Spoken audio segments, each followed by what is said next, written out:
Hi friends, welcome to my channel. இன்னைக்கு குயிக்காக ஒரு மட்டன் கிரேவி எப்படி பண்ணலான்னு பார்க்கலாம்.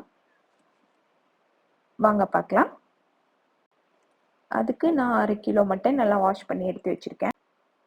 வாஷ் பண்ணி எடுத்து வச்ச மட்டனை குக்கரில் போட்டுடலாம். குக்கரில் போட்டதுக்கப்புறம் 1/4 ஸ்பூன் மஞ்சள்தூள் போட்டுக்கலாம். 1/4 ஸ்பூன் உப்பு போட்டுக்கலாம். உப்பு நீங்கள் தேவையான அளவுக்கு போட்டுக்கோங்க. 1/4 டம்ளர் தண்ணி ஊற்றிக்கலாம். 4 பச்சை மிளகா, ஒரு பெரிய வெங்காயம், ஒரு கைப்பிடி அளவு கருவேப்பிலை எடுத்திருக்கேன்.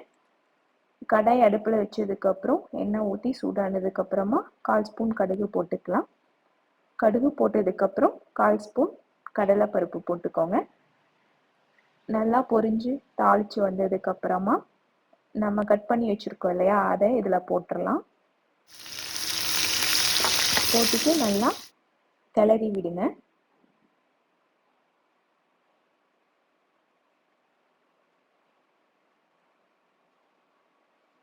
நல்லா ஓரளவுக்கு வணங்கினதுக்கு அப்புறமா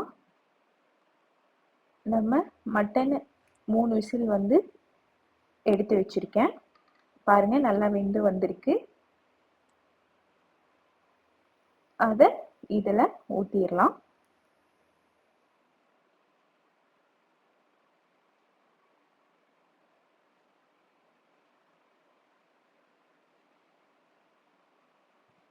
ஊற்றினதுக்கு அப்புறமா நல்லா கிளறி விட்டுருங்க.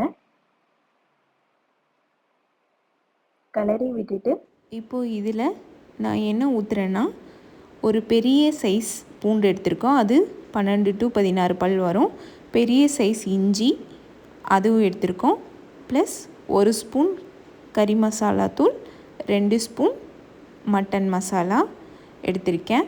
ப்ளஸ் 2 பல் தேங்காய் எடுத்திருக்கேன். அதையெல்லாம் எடுத்து ஒன்றா போட்டு அரைச்சி இதில் நான் ஊற்றி மிக்ஸ் பண்ணியிருக்கேன். அப்போ தான் உங்களுக்கு அந்த கிரேவி டேஸ்ட் கொடுக்கும். நல்லா இந்த மசாலா ஊற்றினதுக்கப்புறமா எல்லா சைடும் நல்லா கிளறி விட்டுருங்க. கிளறி விட்டுட்டு கொஞ்சம் ட்ரை ஆனோடனே எடுத்து வச்சுருக்கேன் ஒரு கைப்பிடி அளவு கொத்தமல்லி, அதை போட்டுடலாம். போட்டுட்டு நல்லா மிக்ஸ் பண்ணி விட்டுருங்க. நீங்களும் இந்த மட்டன் கிரேவி வீட்டில் செஞ்சு பாருங்கள். ரொம்ப ஈஸியான டிஷ் தான். செஞ்சு பாருங்கள். செஞ்சு பார்த்துட்டு எப்படி இருக்குன்னு கமெண்ட் பண்ணுங்கள், லைக் பண்ணுங்கள், ஷேர் பண்ணுங்கள், சப்ஸ்கிரைப் பண்ணுங்கள். தேங்க்யூ. பாய் பாய்.